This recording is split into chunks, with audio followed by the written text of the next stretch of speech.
episode, which, as you can see, we've decorated properly for. My name is Chloe Weininger. And I'm Morgan Silhavy. We are both head writers for BSU Tonight. We've had a really wacky season so far, so we really value your guys' input, so we sent out a survey to kind of gauge how you guys are feeling about our season so far. So let's take a look at that. Oh, okay. So you guys have a lot of very strong opinions. Yeah, some of these I can't say on air. Oh, here's one. If you guys keep coming to our store, we humbly request that you start plugging us in your episodes from Party City. Okay, no. Another one, your group left a huge mess during your last session. This is your final warning before you ask you to stop using our space from the Student Center. Okay, this one says, who made the mistake of not letting Seth Pendergrass host? From Seth Pendergrass. It wasn't a mistake, Seth. Okay, was that a real corpse in last episode? From the Muncie Police Department. No comment. Who were those two girls at the beginning of the first episode? They have horrible stage presence and they should never be on air again. You know what? I'm actually done with this. Are you done with this? Oh, wait, here's a good one. Who is that guy with the TV on their head and why do they keep coming back? Wow, an actual good question, and I don't have a response for it. If you're out there and you're watching this, could you please stop? We have been trying so hard to get a new host. I haven't been able to sleep since the coin shortage, and now I can't even sleep because we don't have a host. But we're working to remedy that. Today we have brought in some of our top picks for the new host of BSU Tonight to compete to see who will be the next host. So let's introduce them. Here is Max Fetchenhauer.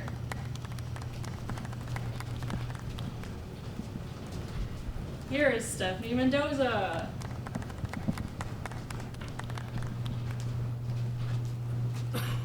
And Grace Gozy.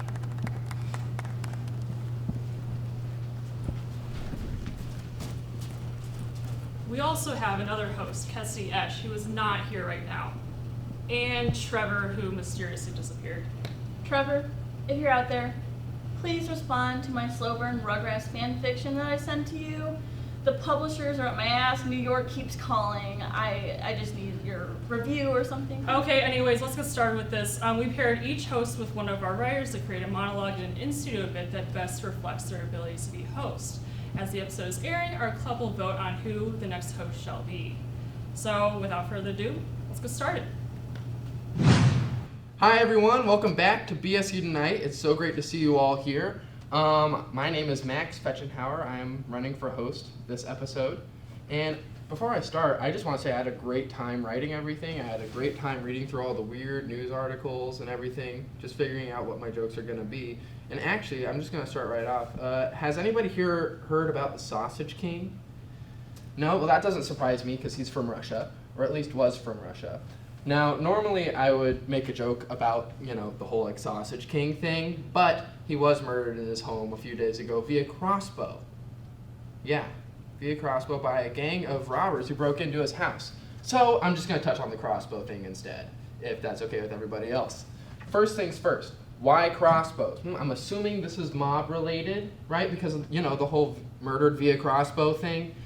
But crossbows, it's just weird. Are Russian mobs like medieval, like stylistically? Is that like their vibe, or are they more like a John Wick crossbow vibe? Because that's more traditional. That's what I think. I have so many questions about this article, if I'm being completely honest. Mostly about crossbows. Mostly questions about crossbows, like how many robbers had crossbows? Did they have matching crossbows? Did they go in on like a group deal at like Dick's Sporting Goods? Because I've seen them there. I've seen the deals. I've actually been thinking about getting a group of friends together to go in on some crossbows ourselves, honestly. I'm just mad somebody took my idea first, And he murdered someone. Jeez. Man, rest in peace, Sausage King. Also, rest in peace, KFC. Let me explain. So the other day I was at KFC, right, enjoying some delicious fried chicken. And as I bit into the supposedly finger-licking good chicken, I realized something. It's not finger-licking good. Where did the magic go? When I was a kid, KFC used to be this magical place, right? It was like one of the only fast food places that your parents would make a full dinner out of. You know, they'd make a whole night out of it. KFC night. Man, water out of a coffee mug. It was amazing. It was amazing. But now I don't know, man. I feel like they're not focusing on the food anymore, really. I mean, for example, has anybody here heard of the KFC dating sim? Yeah, KFC made a dating sim. It's called I Love You, Colonel Sanders. And apparently the goal of the game is to date Colonel Sanders, even though he kind of looks like Ryan Reynolds with a goatee. So, I mean, like, we have that, and, like, that's cool, I guess. But, like, now they're going a step further, and they're just selling us wood. That's right. KFC is selling us fire starting logs that supposedly smell like fried chicken when you burn them. Now you can just have the smell of KFC in your home without even needing to leave the house and go get the KFC yourself. My next questions are for you, KFC. 1, what's going on? Why are you so intent on distracting us from your food? I'm confused. What's the deal? Are you aware? Are you aware of the situation? Are you still using your original recipe? Because whatever I had was not the original recipe. I can tell you that much. I'm just really confused and I'm really mad. I don't get it. I don't understand what's happening at all. At all. It's really frustrating. But you know what? Maybe I should just try a different KFC. Maybe I was being too hard. Or maybe, just maybe, I'm just a big fan of finger-licking good chicken. Ugh. C'est la vie. Speaking of French things, fashion. A lot of new fashion trends have been popping up recently, because of the pandemic and all, and they're all good, wear them to protect yourself and others. That's right. I'm talking about face masks. Now, I've been really impressed with the creativity I've seen people putting into their face mask fashion, or masterpieces, if I should say. But no, really, I've seen some really cool high fashion ones. I've seen ones made out of nice material. I've seen ones attached to clothing, ones that match clothing. I've also seen ones that are alive. Yeah, that's right. There was a man in the United Kingdom just a few days ago spotted on the train wearing a huge snake as a face mask. Now, while snakeskin is pretty trendy this fall season, I don't think it counts as a statement or a face mask if it's still alive and attached to the animal. Or actually, you know what? Second thought. It might be a little bit more of a statement, actually. Yeah, a statement that screams, please socially distance. I'm wearing a giant snake on my face. I'm obviously crazy. You should have pictured that already. Stay away. Oh my gosh, this guy is onto something. Oh my goodness. You know what? I should try this. You know what? That's it. After I'm done taping this today, I'm going to PetSmart, and you know what? I'm doing it. I'm committing. I'm getting a ball python after the episode today. That's what I'm going to do. Actually, you know what? No, I got things I got to do. And also, this is Christmas time. This is the Christmas episode. Happy holidays, everybody. We tried to book Santa for our episode today, but obviously the big man is very busy. So I was able to get his work associate, Krampus, to come on the show instead. So let's give Krampus a big round of applause. Everybody, welcome Krampus. Hey, welcome to the show. It's so good to see you. Thanks so much for working some time in for us in your schedule. I'm sure you're really busy. It is fine. There were naughty children nearby that I needed to punish. Oh, I'm sorry. That doesn't sound like fun. I'm sorry. It is what I live for. It brings me great joy to hear their screams as I punish them. Okay. Interesting. Well, how about you tell our viewers a little bit about you? Some of them might not really know who you are since you're more of a lesser-known holiday deity. My professional name is Krampus. My friends call me Kevin. Kev for short. It's already a short name. I punish the bad children that my work associate ignores. I believe that all children are secretly evil and all deserve to be punished. It is a pretty sweet gig since I've only worked the month of December, so yeah, that's true. Yeah. Life is good. That's kind of cool. Yeah, man, man, kids are the worst. Let me tell you about it. Especially like when they like leave Legos all over the place and you like step on them. You're like, oh my gosh. Where is this child? Oh my gosh. I must punish them. Dude. Calm down. Chill. Take a chill pill. Okay, just look at me in the eyes. Let's do a breathing exercise real quick. Just look at me. Breathe in.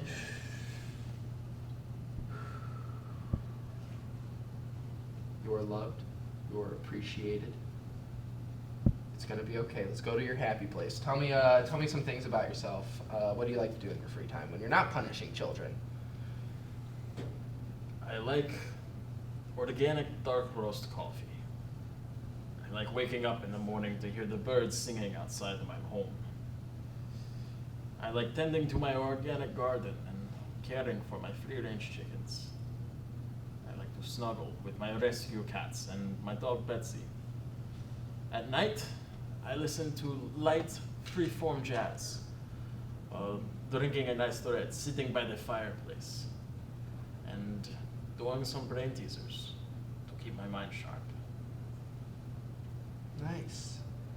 I really like that. I might do some of that stuff myself. That sounds really peaceful. It is truly my favorite place in the world.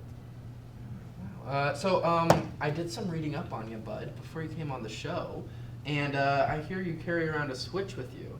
So I brought mine with me. I was thinking we could play some games, like I got Super Smash Bros. I got Mario Kart. I just figured we'd play some games, have fun, so we can show, our viewers that, you're, somewhat normal and you can enjoy things.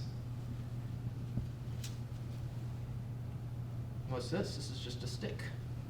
This is my Green Switch. stick. I do not think you would like to play with my Switch. It is what I use to punish bad children. Okay. Let's see. I see you brought a sack with you. I know Santa carries around a sack full of presents. Did you bring presents for our crew? I do not think you would wish to see inside of my sack. Chloe, I don't know what happened. Oh my God. Not again. She's part of our show. The sack is where I keep the bad children that I must punish. I will find her later. Okay. Well, I think that is enough for today. It was great talking to you, man. Good seeing you. Yeah, goodbye. That is it. I wanted to talk about the ways in which I punish the children. Okay, well, due to our show's rating, I don't think we're allowed to go into detail on that. So I think I'm just going to have to end it here. Okay? You dare tell me what I can and cannot talk about? It's not me, it's just a rating for the show. You are a naughty child. Okay. And you must It's getting be ridiculous. punished. Okay, dude, I'm 20, okay? I'm kind of an adult, in that middle ground. Most people don't look at me as an adult, but come on, I'm not a kid or anything. Hey, is that Santa over there? Wait, did he make time to be on I our must schedule? punish the naughty child!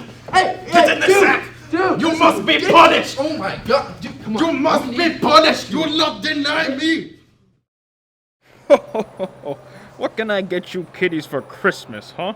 A Barbie! A Power Ranger.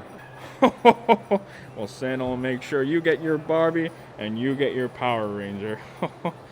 Unless you're bad, that is. Do you know what bad little kitties get? Coal. The evil Furby. The curse of the ancient evil Furby. Do you know what happens to little kids who are bad and get the evil Furby? No. What happens?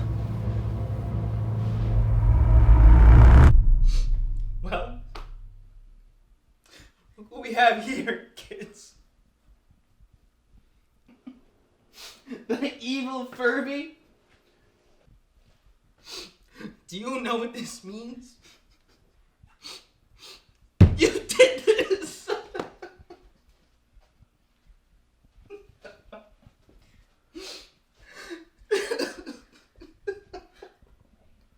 Every day I wake up and I hope that you're gone. No. I pray that it was all just a bad dream. That we never even had you two kids.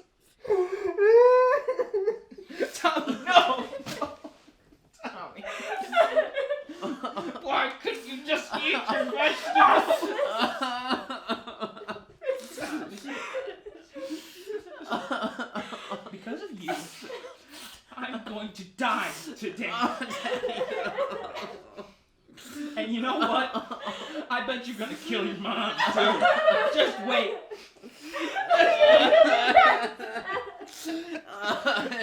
Jessica! I loved you so much.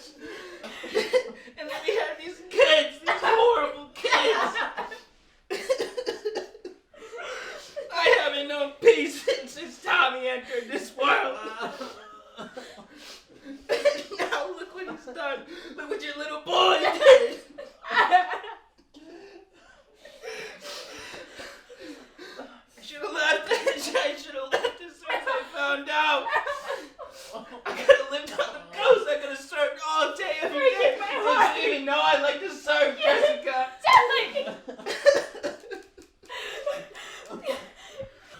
And now I'll never be able to surf again.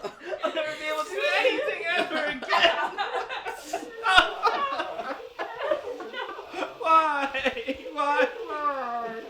Why couldn't you guys just be good?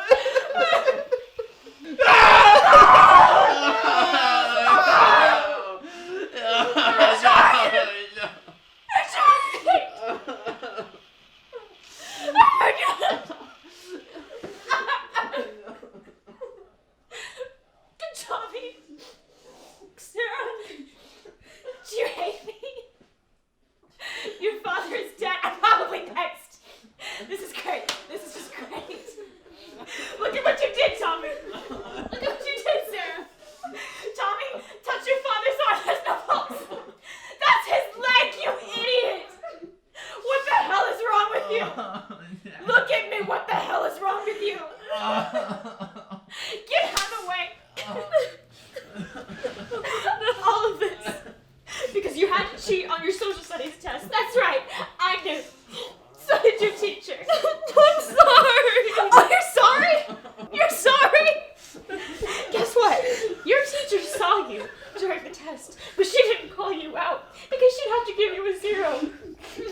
She felt so bad because you're so dumb. Because you're such a little idiot. Are you happy now? Are you happy? Oh my God.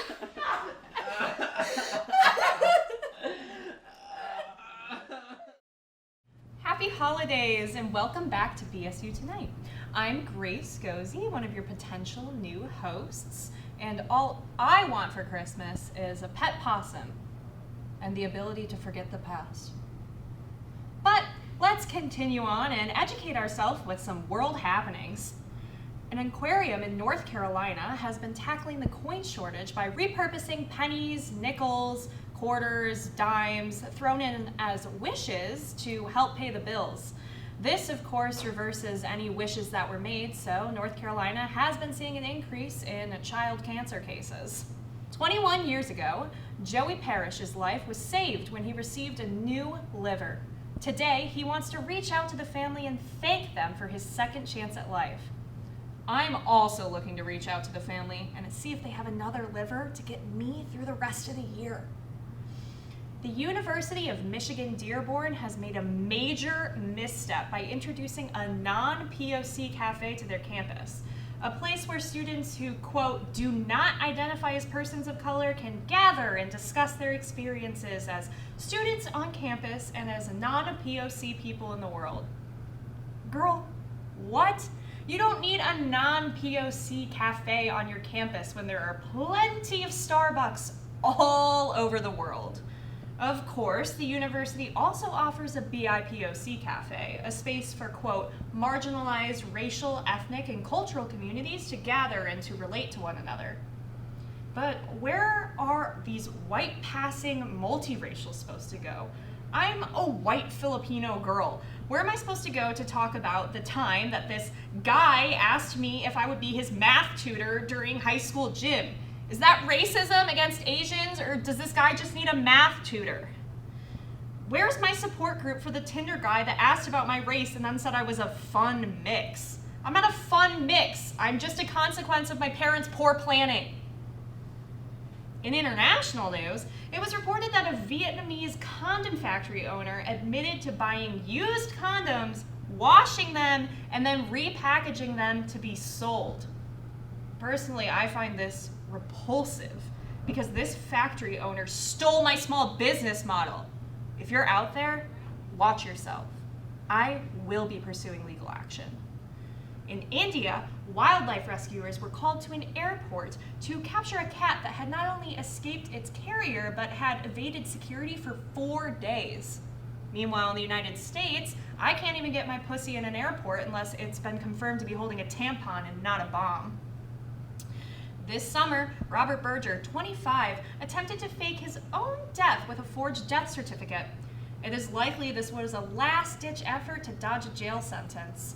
And he would have gotten away with it too if the fraudulent document hadn't had so many typos. So, stop telling me that my English degree is worthless, Mom! Since we're all home for the holidays celebrating with family and loved ones, our next guest this evening will be my live-in boyfriend, Peter Millark. Hey, there's my boo thing. How you doing, sweet pea? Oh my god, babe, stop. Not in front of the audience. Okay, let's play a game. What is the worst part about living with me? Oh my god, you can't just say nothing. Come on, be honest. I promise I won't be offended. Okay, fair enough. Well, my biggest pet peeve about living with you is how stiff you can be. I swear, it's like you never want to cuddle me back. Babe, what is it? What are you doing here? Babe, I promise this isn't what it looks like, I swear.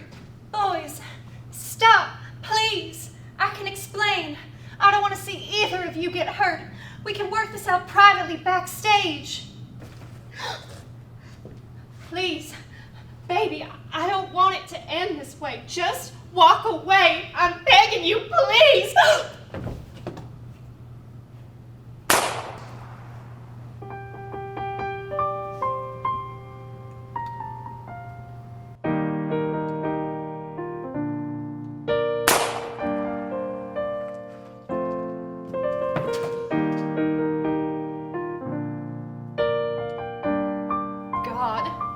You rat bastard! How could you leave me forsaken like this? But perhaps I am deserving of such a punishment. For wasn't it I who could not be satisfied with just one lover? Wasn't it I who got caught up in too much of a good thing? Wasn't it I that put 2 good men in combat over my body, no matter how fine and supple it may be? But still, God, what a cruel conclusion to this lesson, this parable. Could you not have pitied me, God? Could you not have taken mercy on me? Let's throw it to a package. Could somebody give me a towel? Oh my gosh. Doris, thank you so much for making the cookies. I love the way you didn't bake them. That was a neat twist. Thank you. Like my mom always said, contracting salmonella is just natural selection. Hey, I hear a smart woman. Maybe next time we can make our own stuff instead of mailing portions to each other. Now, Cassidy, I know you've been staying home. And Michael, honey, have you been going back and forth to houses? Seems like every time I call, you're always there. If I didn't know any better, I think you two were living together. We've just been quarantining together. How long? 3 years. All right, is everyone ready for presents? Does everybody have them out? Actually, Grandma, I had something I wanted to do first, if you don't mind. Cassie? Michael, for the past 3 years. Grandpa? Richard, Huh? Cassidy's asking a question. What is it, child? Can you mute yourself? How do you do that? You click the button in the bottom left, it looks like a microphone. Do you see it? That says mute? I was telling your grandmother earlier, it looks more like an ear of corn, doesn't it? Dad, you're just being a little loud. If you could just be a bit quieter. Cassidy, honey, just go right ahead, okay? Okay. Michael, for the past 3 years, I've known you're the love of my life. And now I think it's... Grandpa! You're too close to the camera, Mr. Pfizer, and we can still hear you. Aunt Doris, I know you and Uncle John have been fighting, but you've been married for the past 15 years. Just call him Dad. Kendall, honey, I don't think he likes me very much. Or he doesn't know you exist. Hey, now, Kendall, that is no way to talk about your grandfather. At least I have the decency to mute myself. Cassie's trying to say something and Grandpa's doing the world's slowest impression of someone snorting a line of cocaine. Oh my gosh. Okay, all right, everyone simmer, all right? Cassidy, keep going, sweetie, okay? You got this. Michael, I've spent the last 3 years loving you, and I can't imagine life without you. So if you'll have me, will you? Grandpa! What are you doing? You're so close to the camera. I can't even see Grandma anymore. Let's hope she's still there. I'm here. I just thought if I breathed around the screen a bit, it'd be a little bit more quieter. That makes no sense. Cass, it's okay. No, it's not okay. I've been planning this for a year, and then everything happened and we had to move Christmas online, and I'm trying to ask something very important to the love of my life. And Grandpa, you show up with your CPAP machine and the only shirt you own, sounding like you're about to perform a slasher-style murder on my possible fiance. Fiance? Oh, God. No, this wasn't... Are you serious? It wasn't supposed to be like this. Cass. What is it? Oh, you're missing brain cells, Doris. Will you? Yeah. Look, I don't see why he's getting a cheap ring and a cheap girl like that. That's all. Grandpa! Hello, buenos dias. My name is Stephanie Mendoza, and welcome back to BSU Tonight. As a woman with lovely locks, I can say that bad hair days are a nightmare and certainly a fright, and it seems like it's got a mind of its own. But I assure you, it's not as much of a fright as Bad Hair Day on Hulu. Yup, this trending movie follows the story of a black woman and her haunted weave, a dreadful combination of your hair literally taking over. Well, in any case, if you ever lack a half-baked Halloween idea, just go out and buy a haunted wig.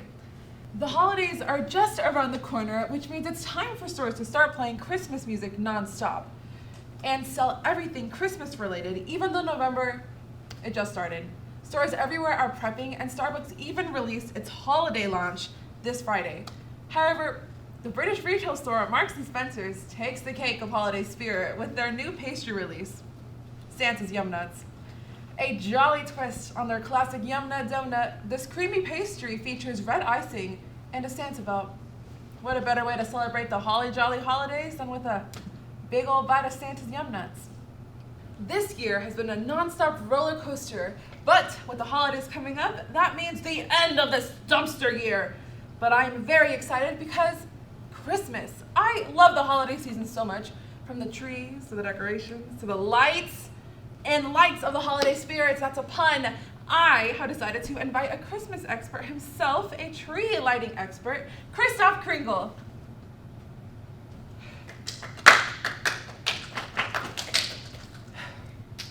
Hello, Christoph. Hello there yourself, Stephanie. I like your decorations. Christmas lights are my favorite. Oh, me too, Steph. I wish I could wear these lights all year long. How do you prepare yourself for the holiday season? I like to decorate as early as possible. You know, I like to get ahead of the curve. That's why I always start at the very beginning of February. That's right, and I recommend just the same for all my jolly good holiday lovers out there, because you never really miss the spirit of the season. So you wear the lights for 11 months from February to December? I tried to go 1 month without my lights, but it was god-awful. the world grew so drab and dreary without. I just had to bust him out. I needed that holiday spirit in February. Right. So, which ones are your favorites? Oh, there's so many to choose from, you know. There's White Fade and Color Twinkle and Color Fade and Multicolor Spectacular and so many more, you know. There's just too much to choose. Not gonna lie, I would not want to know how long it takes you to get ready. Oh, it's a flash. These bad boys never really come off. They get clean, don't worry. That's what showers are for. Hold on. You shower with them? You know you could get electrocuted, right? That's what. Have you seen these things? Come on. Hey, sorry or whatever this is, but this guy may be a problem. Is this a wanted poster? Yep. So I can explain. These whole life things, you know, it gets pretty pricey, and I just love them so much I can't help myself. But the poster. Me and the electricity companies are kind of in cahoots. You know, I haven't paid my electricity bill for 15 years. What? I've been trying, but, you know, all I've got is these spare bulbs as currency, and they don't really accept that as payment. Who even are you? That's not even the worst part. I've been using my neighbor's outdoor outlet for 2 years to power my lights. I just love them so much I can't live without them. To lighten the mood, I got you something.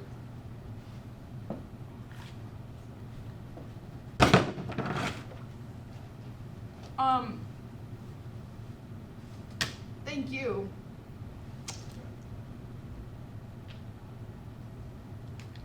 I could always show you how to put my lights on. You know, we're okay. That's all for today. Thank you.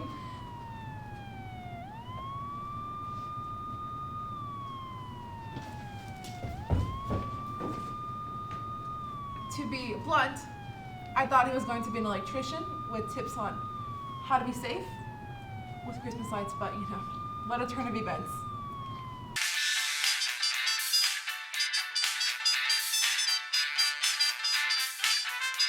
What, so the hat wasn't a good idea? Fine, I thought it looked good, but whatever. Welcome back to the studio, everyone. I'm your host, Cassidy Esch, and I couldn't be in studio today because of an incident.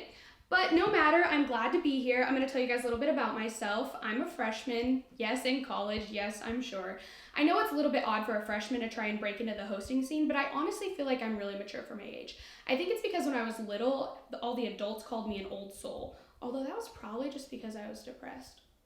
But anyway, when I got to college, I was really surprised because everyone either looks 13 or 40 and there's no in between. Cassidy, honey, hey! Oh, I had the hardest time finding you. I asked the guy down at the front desk, I said, did you know where Cassidy is? He said, I have no idea who you're talking about. And I'm like, why don't they swipe your IDs or something? Someone could get robbed. Oh, Mom, I'm kind of in the middle of something. Yeah, I wanted to see your show. When do you start? We're filming right now. I'm so proud of you. Are you winning? I don't know. I'm trying to host to see so people can see what I would be like as a host. Oh, well, I could tell them that. Hold on, where do I look, sweetie? Over here? Okay, come in real close.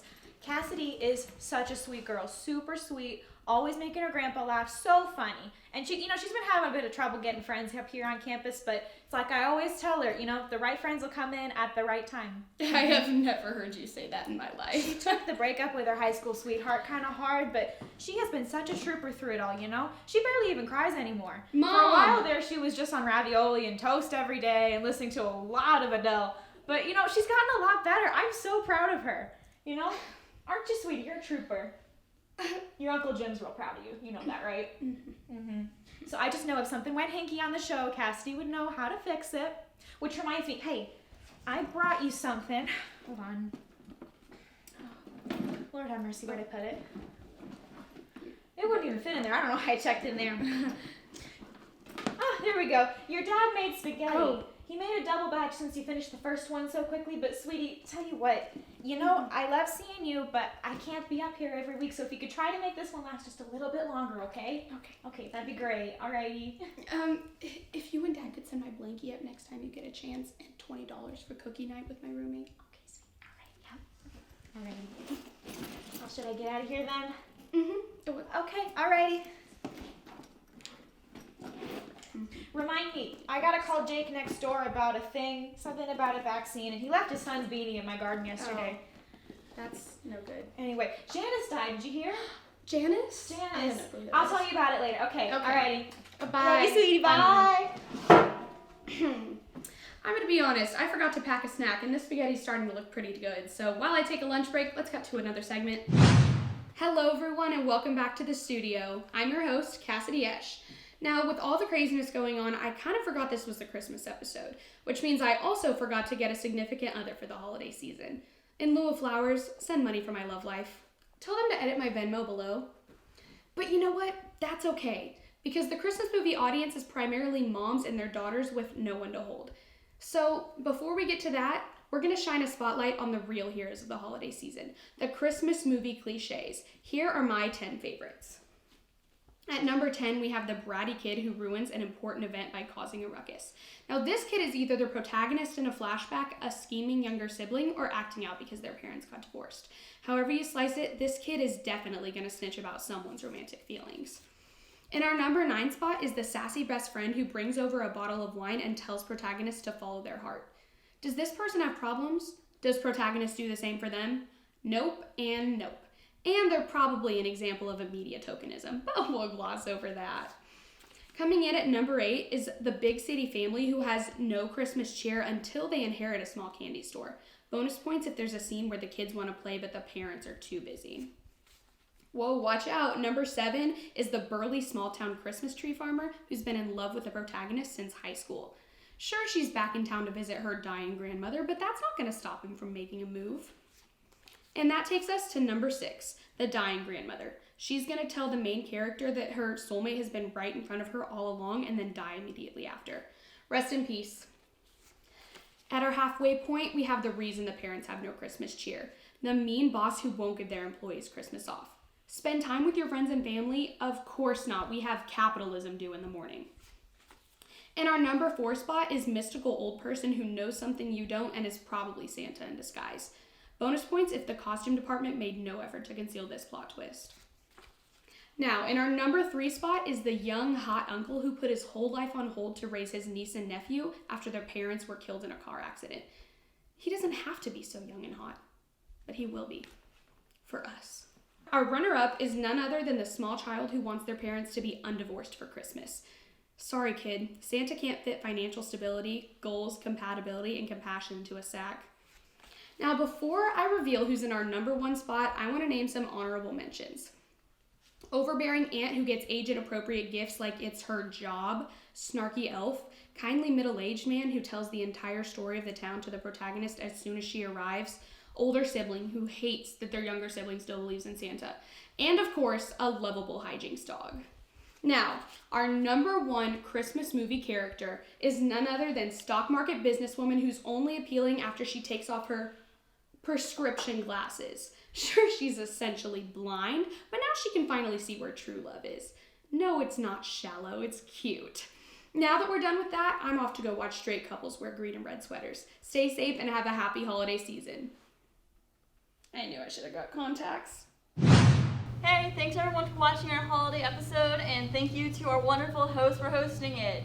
You saved the audience from having to watch Chloe and I host it, so that means a lot. Let's bring them all in here. Yeah, come on. So we're waiting any second. The votes are being counted as we speak, waiting for the result any second. Oh, there it is. Have it. Let's see, okay. We've been highly anticipating this. So the host for our next semester of BSU Night is... Obviously, things are crazy.